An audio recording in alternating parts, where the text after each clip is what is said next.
ರಾಜ್ಯದಲ್ಲಿ ಮತ್ತೆ ಬಿಜೆಪಿಯ ಹೋರಾಟ ಚುರುಕುಗೊಳ್ಳುವ ಎಲ್ಲ ಲಕ್ಷಣಗಳು ಕೂಡ ಕಾಣ್ತಾ ಇವೆ. ಆಲ್ರೆಡಿ ಸಾಕಷ್ಟು ಹೋರಾಟವನ್ನ ಮಾಡ್ತಾ ಇದ್ದಾರೆ. ಇಷ್ಟು ದಿವಸ ಮಂಕಾಗಿದ್ದ ಬಿಜೆಪಿ ನಾಯಕರು ಫುಲ್ ಆಕ್ಟಿವ್ ಆಗಿಬಿಟ್ಟಿದ್ದಾರೆ. ರಾಜ್ಯದಲ್ಲಿ ಅಸ್ತಿತ್ವಕ್ಕಾಗಿ ಬಿಜೆಪಿ ಕಾಂಗ್ರೆಸ್ ನಡುವೆ ಹೋರಾಟ ಜೋರಾಗಿ ನಡೀತಾ ಇದೆ. ಒಂದು ಕಡೆಯಲ್ಲಿ ಬಿಜೆಪಿ ಕಾಂಗ್ರೆಸ್ ನಡುವಿನ ಹೋರಾಟ ತೀವ್ರವಾಗಿ ನಡೀತಾ ಇದೆ. ಸಚಿವ ನಾಗೇಂದ್ರ ವಿರುದ್ಧ ಸದನದ ಒಳಗೆ ಮತ್ತೆ ಹೊರಗೆ ಪ್ರೊಟೆಸ್ಟ್ ಮಾಡಿದ್ದಾರೆ. ಆಲ್ರೆಡಿ ರಾಜೀನಾಮೆ ಕೊಡುವವರೆಗೂ ಕೂಡ ಹೋರಾಟಕ್ಕೆ ಬಿಜೆಪಿ ನಾಯಕರು ಕರೆ ಕೊಟ್ಟಿದ್ದಾರೆ. ಮುಂದಿನ ವಿಧಾನಸಭೆ ಚುನಾವಣೆಗೆ ಕಮಲ ಪಡೆ ಈಗಿನಿಂದಲೇ ಪ್ಲಾನ್ಗಳನ್ನ ಮಾಡಿಕೊಳ್ತಾ ಇದೆ. ಹೈಕಮಾಂಡ್ನಿಂದಲೇ ನಾಗೇಂದ್ರ ವಿರುದ್ಧ ಹೋರಾಟಕ್ಕೆ ಸೂಚನೆ ಸಿಕ್ಕಿರೋದು. ವಿಜೇಂದ್ರ ಮತ್ತು ಆರ್ ಅಶೋಕ್ ನಾಯಕತ್ವ ಉಳಿಸಿಕೊಳ್ಳೋಕೆ ಪ್ಲಾನ್ ಮಾಡಿದ್ದಾರೆ. ಇಷ್ಟು ದಿವಸ ಮಂಕಾಗಿದ್ದ ರಾಜ್ಯ ಬಿಜೆಪಿ ಈಗ ಆಕ್ಟಿವ್ ಆಗ್ತಾ ಇರೋದು. ಇದಕ್ಕೆ ಕಾರಣ ಮುಂದಿನ ಹಂತದ ಹೋರಾಟ.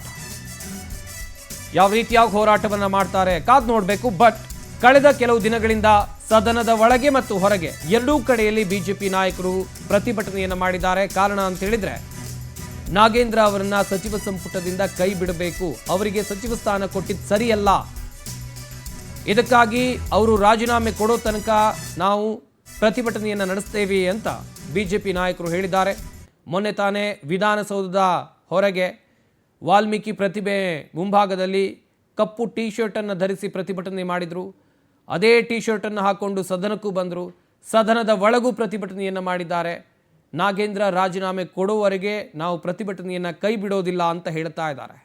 ಇತ್ತ ಹೈಕಮಾಂಡ್ ನಾಯಕರಿಂದ ಕಟ್ಟುನಿಟ್ಟಿನ ಸೂಚನೆ ಬಂದಿದೆ, ಅದಕ್ಕಾಗಿಯೇ ಪ್ರತಿಭಟನೆಯನ್ನು ಮಾಡ್ತಾ ಇದ್ದಾರೆ ಎನ್ನುವ ಮಾಹಿತಿ ಇದೆ. ಇನ್ನೊಂದು ಕಡೆಯಲ್ಲಿ ಮುಂದಿನ ವಿಧಾನಸಭೆ ಚುನಾವಣೆಗೆ ಬಿಜೆಪಿ ಪಕ್ಷ ಈಗಿನಿಂದಲೇ ಎಲ್ಲ ತಯಾರಿಗಳನ್ನು ಮಾಡಿಕೊಳ್ತಾ ಇದೆ.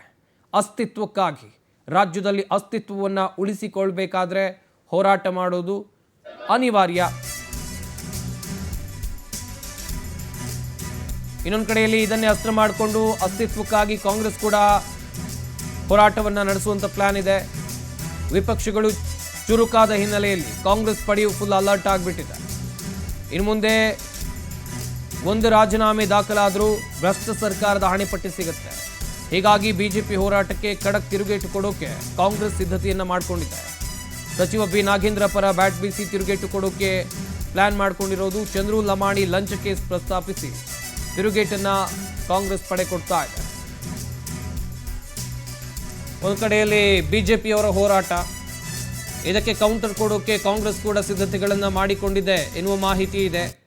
ಅಸ್ತಿತ್ವ ಎರಡೂ ಪಾರ್ಟಿಗಳಿಗೂ ಕೂಡ ವೆರಿ ಇಂಪಾರ್ಟೆಂಟ್.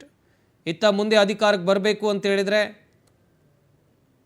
ಬಿಜೆಪಿ ನಾಯಕರಿಗೆ ಹೋರಾಟ ಅನಿವಾರ್ಯ. ಅಧಿಕಾರ ಉಳಿಸ್ಕೊಳ್ಬೇಕು ಅಂತ ಹೇಳಿದರೆ ಕಾಂಗ್ರೆಸ್ನವರಿಗೂ ಕೂಡ ಹೋರಾಟ ಮಾಡೋದು ಅನಿವಾರ್ಯ. ಹೀಗಾಗಿ ಕಾಂಗ್ರೆಸ್ ನಾಯಕರು ಏನು ಮಾಡ್ತಾ ಇದ್ದಾರೆ ಅಂತ ಹೇಳಿದರೆ, ಚಂದ್ರು ಲಮಾಣಿ ಭ್ರಷ್ಟಾಚಾರ ಪ್ರಕರಣ ಅಂತೇಳಿದರೆ ಲಂಚ ತಗೊಳ್ಳುವಾಗ ಲೋಕಾಯುಕ್ತ ಅಧಿಕಾರಿಗಳ ಕೈಗೆ ಸಿಕ್ಕಿಬಿದ್ರು. ಈ ಪ್ರಕರಣವನ್ನು ಇಟ್ಕೊಂಡು ತಿರುಗೇಟನ್ನು ಕೊಡುವಂಥ ಸಾಧ್ಯತೆ ಕಂಡು ಬರ್ತಾ ಇದೆ. ಒಂದು ರಾಜೀನಾಮೆ ದಾಖಲಾದರೂ ಈಗ ಸರ್ಕಾರಕ್ಕೆ ಕೆಟ್ಟ ಹೆಸರು ಬರುತ್ತೆ, ಭ್ರಷ್ಟ ಸರ್ಕಾರ ಈ ರೀತಿಯಾಗಿ ಹಣೆಪಟ್ಟಿ ಬರುತ್ತೆ. ಹೀಗಾಗಿ ಹೋರಾಟಕ್ಕೆ ಖಡಕ್ ತಿರುಗೇಟು ಕೊಡೋಕ್ಕೆ ಕಾಂಗ್ರೆಸ್ ಪಡೆ ಸಿದ್ಧತೆಯನ್ನು ಮಾಡಿಕೊಂಡಿದೆ. ಎರಡೂ ಕಡೆಯಿಂದಲೂ ಕೂಡ ಹೋರಾಟಗಳು ದೊಡ್ಡ ಮಟ್ಟದಲ್ಲಿ ನಡೀತಾ ಇದೆ. ಈತ ನಾಗೇಂದ್ರ ವಿರುದ್ಧ ಅಂತ ಹೇಳಿದ್ರೆ ನಾಗೇಂದ್ರ ರಾಜೀನಾಮೆಯನ್ನು ಕೊಡಲೇಬೇಕು. ಒಂದು ಕಡೆಯಲ್ಲಿ ದೋಷಾರೋಪ ಪಟ್ಟಿ ಸಲ್ಲಿಕೆ ಆದರೂ ಕೂಡ ನಾಗೇಂದ್ರ ಅವರ ರಾಜೀನಾಮೆಯನ್ನು ನೀವು ಪಡೆದಿಲ್ಲ. ದಲಿತರ ಹಣವನ್ನು ನಾಗೇಂದ್ರ ಮತ್ತು ಕಾಂಗ್ರೆಸ್ ಪಕ್ಷ ನುಂಗಿ ನೀರು ಕುಡಿದಿದೆ ಎನ್ನುವಂಥ ಆರೋಪ ರಾಜ್ಯ ಬಿಜೆಪಿಯದ್ದು. ಹೀಗಾಗಿ ಪ್ರತಿಪಕ್ಷ ಬಿಜೆಪಿ ಇದನ್ನು ಗಂಭೀರವಾಗಿ ಪರಿಗಣಿಸಿ ನಿರಂತರ ಹೋರಾಟವನ್ನು ಮಾಡಿಕೊಂಡು ಬರ್ತಾ ಇದೆ. ಸದನದ ಒಳಗೂ ಹೋರಾಟ ಆಗಿದೆ, ಸದನದ ಹೊರಗೂ ಹೋರಾಟ ಆಗಿದೆ. ನಾನು ಹೇಳ್ತಾ ಇದ್ದೆ, ಇತ್ತ ಕಾಂಗ್ರೆಸ್ನವರು ಇದಕ್ಕೆ ಮೊನ್ನೆ ಕೌಂಟರ್ ಪ್ರತಿಭಟನೆಯನ್ನು ಮಾಡಿದರು. ಸದನ ಸರಿಯಾಗಿ ನಡೀತಾ ಇಲ್ಲ, ಸರಿಯಾಗಿ ನಡೆಯೋಕೆ ಬಿಡ್ತಾ ಇಲ್ಲ ಅಂತೇಳಿ ಕಾಂಗ್ರೆಸ್ನ ನಾಯಕರು ಕೂಡ ಪ್ರತಿಭಟನೆಯನ್ನು ಮಾಡಿ ಆಕ್ರೋಶವನ್ನು ಹೊರಹಾಕಿದ್ರು. ಅದು ಪ್ರತಿಪಕ್ಷದ ವಿರುದ್ಧ ಒಂದು ಆಡಳಿತ ಪಕ್ಷ ಮಾಡಿದಂಥ ಪ್ರತಿಭಟನೆ. ಈಗ ಮುಂದಿನ ಹಂತದಲ್ಲಿ ಕಾಂಗ್ರೆಸ್ಗೂ ಕೂಡ ಅಸ್ತ್ರಗಳು ಸಿಕ್ಕಿವೆ ಎನ್ನುವ ಮಾಹಿತಿ ಇದೆ. ಒಟ್ಟಿನಲ್ಲಿ ಎರಡೂ ಪಾರ್ಟಿಗಳಿಂದ ಹೋರಾಟ ನಡೆಸೋಕೆ ಎಲ್ಲ ತಯಾರಿಗಳನ್ನು ಕೂಡ ಮಾಡಿಕೊಳ್ಳಲಾಗಿದೆ. ಈ ಬಗ್ಗೆ ಇನ್ನಷ್ಟು ಮಾಹಿತಿಯನ್ನು ಕೊಡ್ತಾರೆ ನಮ್ಮ ಪ್ರತಿನಿಧಿ ರೂಪೇಶ್ ಬೈಂದೂರು, ನೇರ ಸಂಪರ್ಕದಲ್ಲಿ ಜಾಯ್ನ್ ಆಗ್ತಾ ಇದ್ದಾರೆ. ರೂಪೇಶ್, ಒಂದು ಕಡೆಯಲ್ಲಿ ರಾಜ್ಯ ಬಿಜೆಪಿಯಲ್ಲಿ ಹೋರಾಟಗಳು ಚುರುಕುಗೊಂಡಂತೆ ಕಾಣ್ತಾ ಇದೆ. ಇತ್ತ ವಿರೋಧ ಪಕ್ಷದ ವಿರುದ್ಧವೂ ಹೋರಾಟ ನಡೆಸುವುದಕ್ಕೆ ಆಡಳಿತ ಪಕ್ಷ ತಯಾರಿಗಳನ್ನು ಮಾಡಿಕೊಂಡಿದೆ. ಇಲ್ಲಿ ಅಸ್ತಿತ್ವದ ಪ್ರಶ್ನೆ ಬಂದಾಗ ಡೀಟೇಲ್ಸನ್ನು ಕೊಡೋದಾ ರೂಪೇಶ್?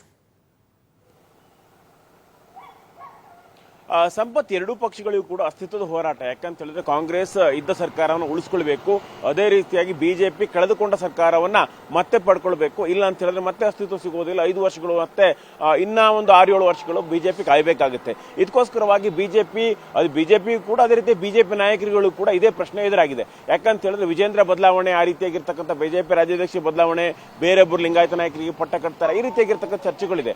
ಅದೇ ರೀತಿಯಾಗಿ ಈಗ ಡಿ.ಕೆ. ಶಿವಕುಮಾರ್ ಸಿಎಂ ಆದ್ಮೇಲೆ ಅಶೋಕ್ ಅವರನ್ನು ಕೂಡ ಬದಲಾವಣೆ ಮಾಡಬಹುದು. ಅಶೋಕ್ ಅವರ ಬದಲಾವಣೆ ಮಾಡಿ ಒಬಿಸಿ ನಾಯಕರಿಗೆ ಪಟ್ಟವನ್ನು ಕಟ್ಟಲಾಗುತ್ತೆ. ಯಾಕಂತ ಹೇಳಿದ್ರೆ ಅತ್ತ ಕಡೆ ಕಾಂಗ್ರೆಸ್ ನಲ್ಲಿ ಸಿದ್ದರಾಮಯ್ಯ ಕೆಳ ಇಳಿಯೋದ್ರಿಂದ ಇಲ್ಲಿ ಕಡೆ ಅಹಿಂದ ಮಾಡ್ಕೊಂಡು ಹೋದರೆ ಬಿಜೆಪಿಯಲ್ಲೂ ಕೂಡ ವರ್ಕೌಟ್ ಆಗುತ್ತೆ. ಈ ರೀತಿಯಾಗಿರ್ತಕ್ಕಂಥ ಲೆಕ್ಕಾಚಾರಗಳು ಕೇಳಿ ಬರ್ತಾ ಇತ್ತು. ಇದಕ್ಕೋಸ್ಕರವಾಗಿ ಬಿಜೆಪಿಯಲ್ಲಿ ವಿಜೇಂದ್ರ ಅವರಿಗೂ ಕೂಡ ಅದೇ ರೀತಿ ಅಶೋಕ್ ಅವರಿಗೂ ಕೂಡ ಅಗ್ರೆಸಿವ್ ಆಗಬೇಕು. ಯಾಕಂತ ಹೇಳಿದ್ರೆ ಹಿಂದೆ ಸಿದ್ದರಾಮಯ್ಯ ಸರ್ಕಾರ ಇದ್ದಾಗ ಅಷ್ಟು ದೊಡ್ಡ ಪ್ರಮಾಣದಲ್ಲಿ ವಿಪಕ್ಷದ ಸ್ಥಾನವನ್ನ ಬಿಜೆಪಿ ನಿರ್ವಹಣೆಯನ್ನು ಮಾಡಿರಲಿಲ್ಲ. ಅದೇ ರೀತಿಯಾಗಿ ಒಂದು ಇಂಪ್ಯಾಕ್ಟ್ ಮಾಡ್ಲಿಕ್ಕೂ ಕೂಡ ಸಾಧ್ಯ ಆಗಿರಲಿಲ್ಲ. ಆದರೆ ಈಗ ಚುನಾವಣಾ ವರ್ಷ ಮುಂದೆ ಬರ್ತಾ ಇದೆ. ಇದಕ್ಕೋಸ್ಕರವಾಗಿ ಬರದಿಂದ ತಯಾರಿಗಳನ್ನು ಮಾಡ್ಕೊಳ್ಬೇಕಾಗುತ್ತೆ.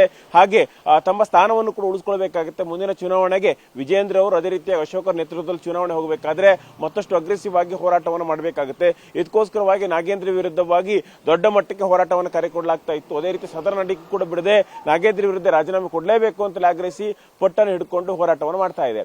ಅತ್ತ ಕಡೆ ಕಾಂಗ್ರೆಸ್ ಕೂಡ ಅನಿವಾರ್ಯತೆ ಇದೆ. ಯಾಕಂತ ಹೇಳಿದ್ರೆ ಈಗ ಒಂದು ಟರ್ಮ್ ಅನ್ನು ಮುಗಿಸುವಂತ ಹಂತಕ್ಕೆ ಬಂದಿದ್ದೀನಿ. 1 ವರ್ಷಗಳು ಕಾಲಾವಕಾಶ ಇದೆ. ಆದ್ರೆ ಮತ್ತೆ ಪುನಃ ಅಧಿಕಾರಕ್ಕೆ ಬರಬೇಕಾದ್ರೆ ಯಾವುದೇ ಕಾರಣಕ್ಕೂ ಕೂಡ ರಾಜೀನಾಮೆ ಕೊಡಬಾರದು. ಈಗ ಡಿ.ಕೆ. ಶಿವಕುಮಾರ್ ಸರ್ಕಾರ ಬಂದ ಮೇಲೆ ಏನೋ ಒಂದು ರಾಜೀನಾಮೆ ಕೊಟ್ಟರು ಕೂಡ ಅದು ಆಡಳಿತ ವಿರೋಧಿಯಾಗಿ ತಿರುಗುತ್ತೆ. ಯಾಕಂತ ಹೇಳಿದ್ರೆ ಭ್ರಷ್ಟಾಚಾರದ ಆರೋಪವನ್ನು ಜನ ಸಹಿಸುವುದಿಲ್ಲ.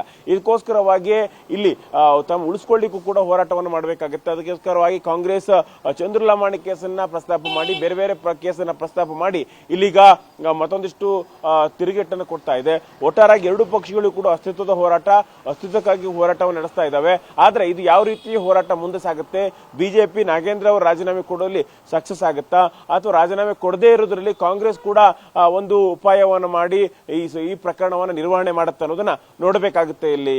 ಸಂಪತ್, ಥ್ಯಾಂಕ್ ಯು ರೂಪೇಶ್ ತಮ್ಮೆಲ್ಲ ಡೀಟೇಲ್ಸ್ಗಾಗಿ.